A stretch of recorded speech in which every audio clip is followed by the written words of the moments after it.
Hello, everybody. It is time for Bible Study Live, and I'm actually doing it on the I was going to call it a coast, but it's really not a coast. I'm doing it in the South. I'm in Texas right now. So it's an hour earlier for me. I'm on Central Time, but it is 7:30 Eastern. So here we are. It is time for Bible Study Live. And I know my people, my girlfriends will be joining me at some point. So it'll throw the video off for a second, but I'll get it back. So in January, we are focused on water in the Bible. And last week we got to talk about Jesus and water, and he did all the things. He turned it into wine, he walked on it, he um, he stopped the rain and the wind and whatnot. And so he did a lot with water. And today we're talking about the parting of the water. Often we are taught about Moses and the Red Sea, and that's it. That's all we're taught.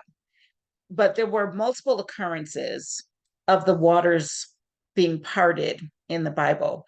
And so there are some very specific ones that are similar to what happened with Moses. But then there are some other things that, if you do a study, they throw those in there too. So I'm going to do those honorable mentions as well, because they certainly are honorable. But let's start with the most famous one, the most taught parting of the waters. And that is, of course, the parting of the Red Sea in Exodus chapter 14. Exodus chapter 14. So here's Moses. We're going to pick up from, um, well, let's see. Let's pick up from verse 10. As Pharaoh approached, the Israelites looked up, and there were the Egyptians marching after them. They were terrified and cried out to the Lord. They said to Moses, "Was it because there were no graves in Egypt that you brought us to the desert to die?" Honestly, they were the least appreciative people. You wonder why they ended up wandering around for 40 years and didn't make it in. Every few minutes, they were grumbling, complaining after being rescued from slavery. But was it because there were no graves in Egypt that you brought us to the desert to die? What have you done to us by bringing us out of Egypt? They're just anyway. Didn't we say to you in Egypt, leave us alone, let us serve the Egyptians?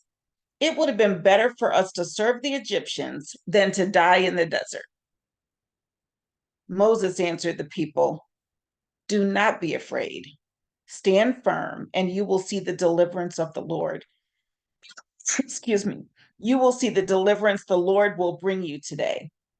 The Egyptians you see today, you will never see again. The Lord will fight for you. You need only to be still. Such a powerful statement. That's verse 14. The Lord will fight for you. You need only to be still. It's powerful. Then the Lord said to Moses, "Why are you crying out to me? Tell the Israelites to move on. Raise your staff and stretch out your hand over the sea to divide the water so that the Israelites can go through the sea on dry ground." Have my little light set up here. "I will harden the hearts of the Egyptians so that they will go in after them, and I will gain glory through Pharaoh and all his army, through his chariots and his horsemen. The Egyptians will know that I am the Lord when I gain glory through Pharaoh, his chariots, and his horsemen." Then the angel of God, who had been traveling in front of Israel's army, withdrew and went behind them. Oh, wow. There was an angel there. This is pretty cool. So there's an angel who'd been traveling in front of Israel's army, and he goes behind them. The pillar of cloud also moved from in front and stood behind them, coming between the armies of Egypt and Israel. Throughout the night, the cloud brought darkness to the one side and light to the other side. So neither went near the other all night long. Pretty awesome. Then Moses stretched out his hand over the sea, and all that night the Lord drove the sea back with a strong east wind and turned it into dry land. The waters were divided, and the Israelites went through the sea on dry ground, with a wall of water on their right and on their left. That's powerful. We've seen it in the movie, of course. But that's just, special effects. This is in real life. The Egyptians pursued them, and all Pharaoh's horses and chariots and horsemen followed them into the sea. During the last watch of the night, the Lord looked down from the pillar of fire and cloud at the Egyptian army and threw it into confusion. He made the wheels of their chariots come off so that they had difficulty driving. And the Egyptians said, "Let's get away from the Israelites. The Lord is fighting for them against Egypt." Then the Lord said to Moses, this verse 26, "Stretch out your hand over the sea so that the waters may flow back over the Egyptians and their chariots and horsemen." Moses stretched out his hand over the sea, and at daybreak, the sea went back to its place. I have a hair on my face. The sea went back to its place. The Egyptians were fleeing toward it, and the Lord swept them into the sea. The water flowed back and covered the chariots and horsemen, the entire army of Pharaoh that had followed the Israelites into the sea. Not one of them survived. But the Israelites went through the sea on dry ground with a wall of water on their right and on their left. That day, the Lord saved Israel from the hands of the Egyptians, and Israel saw the Egyptians lying dead on the shore. And when the Israelites saw the great power the Lord displayed against the Egyptians, the people feared the Lord and put their trust in him and in Moses, his servant. That was Exodus 14, and we started at verse 10. And that's amazing. And you guys know we've studied this before. That faith in God and in Moses, it was short-lived. It was short-lived. Every few minutes, they were like, "We're tired of this manna. We're gonna build us a golden calf." They were doing the most, you guys. They were doing the most. So that was Exodus. Let's look at Joshua. Now, keep in mind, as you know, they were so disobedient and so unappreciative and all of that God was like, "You know what? It's not going to be y'all. It's going to be your descendants. You're just going to wander around the desert for 40 years. You're not going to make it in." So now we come to Joshua and the people who are there now, 40 years later, after the wandering is over. Go to Joshua chapter 3. And look at verse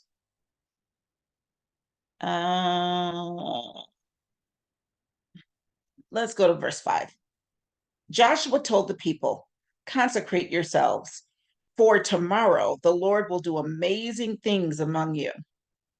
Joshua said to the priests, "Take up the ark of the covenant and pass on ahead of the people." So they took it up and went ahead of them. And the Lord said to Joshua, "Today I will begin to exalt you in the eyes of all Israel, so they may know that I am with you as I was with Moses. Tell the priests who carry the Ark of the Covenant, when you reach the edge of the Jordan's waters, go and stand in the river." Joshua said to the Israelites, "Come here and listen to the words of the Lord your God. This is how you will know that the living God is among you, and that he will certainly drive out before you the Canaanites, Hittites, Hivites, Perizzites, Girgashites, Amorites, and Jebusites. See, the ark of the covenant of the Lord of all the earth will go into the Jordan ahead of you. Now then, choose 12 men from the tribes of Israel, one from each tribe. And as soon as the priests who carry the ark of the Lord of all the earth, set foot in the Jordan," now we're in the Jordan, before it was Red Sea. As soon as they set foot in the Jordan, its waters flowing downstream will be cut off and stand up in a heap. So when the people broke camp, to cross the Jordan, the priests carrying the Ark of the Covenant went ahead of them. Now, the Jordan is at a flood stage all during harvest. Yet, as soon as the priests who carried the ark reached the Jordan and their feet touched the water's edge, the water from upstream stopped flowing. It piled up in a heap a great distance away at a town called Adam in the vicinity of Zarethan, or Zarethan. I'm not a sad. While the water flowing down to the Sea of the Araba, the Salt Sea, was completely cut off. So the people crossed over opposite Jericho. The priests who carried the Ark of the Covenant of the Lord stood firm on dry ground in the middle of the Jordan, while all Israel passed by until the whole nation had completed the crossing on dry ground. So I knew about this because of reading a chapter a day, but up until then, I had only ever heard about the Red Sea being parted. I did not know he did it for Joshua as well, but that's not all. Look at chapter 4. We're still in the book of Joshua. We just finished reading 5 through 17 of chapter 3, and 17 is the last verse, and then it goes into chapter 4. And let's look and see what this says. When the whole nation had finished crossing the Jordan, the Lord said to Joshua, "Choose 12 men from among the people, one from each tribe, and tell them to take up 12 stones from the middle of the Jordan, from right where the priest stood, and to carry them over with you and put them down at the place where you stayed a night." So Joshua called together the 12 men he had appointed from the Israelites, one from each tribe, and said to them, "Go over before the ark of the Lord your God into the middle of the Jordan. Each of you is to take up a stone on his shoulder, according to the number of the tribes of the Israelites, to serve as a sign among you. In the future, when your children ask you, 'What do these stones mean?' tell them that the flow of the Jordan was cut off before the Ark of the Covenant of the Lord. When it crossed the Jordan, the waters of the Jordan were cut off. These stones are to be a memorial to the people of Israel forever." So the Israelites did as Joshua commanded them. They took 12 stones from the middle of the Jordan, according to the number of the tribes of the Israelites, as the Lord had told Joshua, and they carried them over with them to their camp, where they put them down. Joshua set up the 12 stones that had been in the middle of the Jordan at the spot where the priests who carried the Ark of the Covenant had stood, and they are there to this day. Now the priests who carried the ark remained standing in the middle of the Jordan until everything the Lord had commanded Joshua was done by the people, just as Moses had directed Joshua. The people hurried over, and as soon as all of them had crossed, the ark of the Lord and the priests came to the other side while the people watched. The men of Reuben, Gad, and the half tribe of Manasseh crossed over, armed, in front of the Israelites as Moses had directed them. About 40,000 armed for battle crossed over before the Lord to the plains of Jericho for war. That day, the Lord exalted Joshua in the sight of all Israel, and they revered him all the days of his life, just as they had revered Moses. Then the Lord said to Joshua, "Command the priests carrying the ark of the testimony to come up out of the Jordan." So Joshua commanded the priests, "Come up out of the Jordan."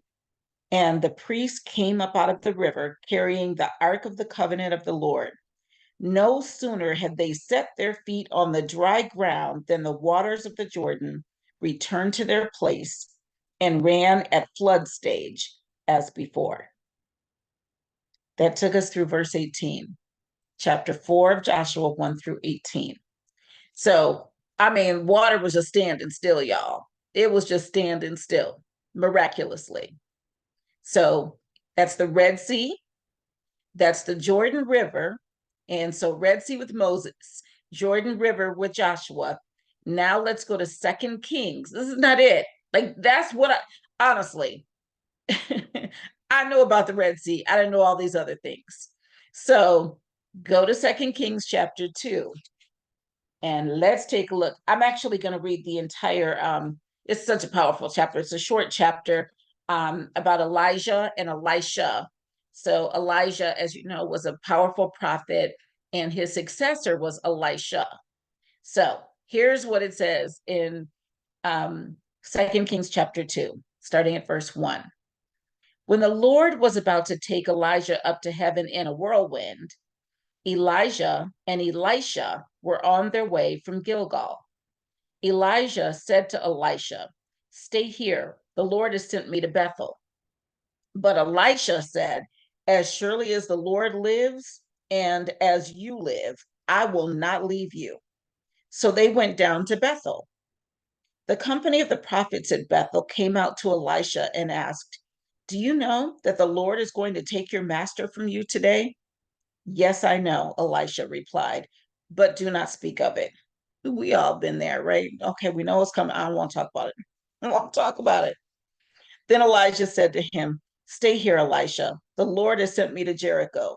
And he replied, "As surely as the Lord lives and as you live, I will not leave you." So they went to Jericho.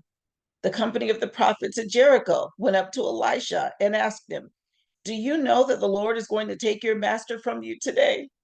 "Yes, I know," he replied, "but do not speak of it." Then Elijah said to him, "Stay here. The Lord has sent me to the Jordan." We're going back to the Jordan, y'all. And he replied, "As surely as the Lord lives and as you live, I will not leave you." So the two of them walked on. 50 men of the company of the prophets went and stood at a distance, facing the place where Elijah and Elisha had stopped at the Jordan. Elijah took his cloak, rolled it up, and struck the water with it. The water divided to the right and to the left, and the two of them crossed over on dry ground. When they had crossed, Elijah said to Elisha, "Tell me, what can I do for you before I am taken from you?" "Let me inherit a double portion of your spirit," Elisha replied. "You have asked a difficult thing," Elijah said. "Yet if you see me when I am taken from you, it will be yours. Otherwise, not." As they were walking along and talking together, suddenly a chariot of fire and horses of fire appeared and separated the two of them. And Elijah went up to heaven in a whirlwind. Elisha saw this and cried out, "My father, my father, the chariots and horsemen of Israel." And Elisha saw him no more. Then he took hold of his own clothes and tore them apart. He picked up the cloak that had fallen from Elijah and went back and stood on the bank of the Jordan. Then he took the cloak that had fallen from him and struck the water with it. "Where now is the Lord, the God of Elijah?" he asked.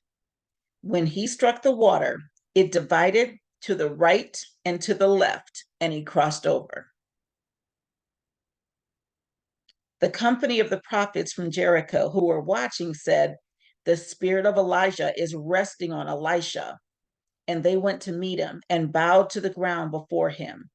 "Look," they said, "we, your servants, have 50 able men. Let them go and look for your master. Perhaps the Spirit of the Lord has picked him up and set him down on some mountain or in some valley."